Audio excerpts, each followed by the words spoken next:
मालाखंड में Swat express way पर कायम फॉरेस्ट चेक पोस्ट ने बड़ी कार्रवाई करते हुए लकड़ी की स्मगलिंग नाकाम बना दी। जरा के मुताबिक सूबाई वजीर जंगलात की हिदायत पर फॉरेस्ट एहलकारों के खिलाफ कार्रवाई की गई। लकड़ी से भरे 2 डंपर कब्जे में ले लिए गए। सूबाई वजीर जंगलात ने नोटिस लेते हुए 8 एहलकारों को मुअत्तल कर दिया।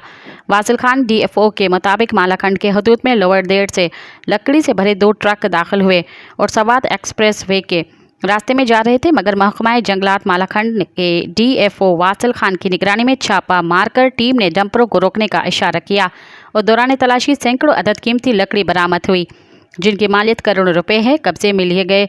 जबकि तलाशी के दौरान स्मगलर फरार हो गए, जिसके बाद सूबाई वजीर जंगलात फजल हकीम ने स्मगलिंग का सख्ती से नोटिस लेते हुए मुलविस 8 एहलकारों को मुअत्तल करने का फरमान जारी कर दिया।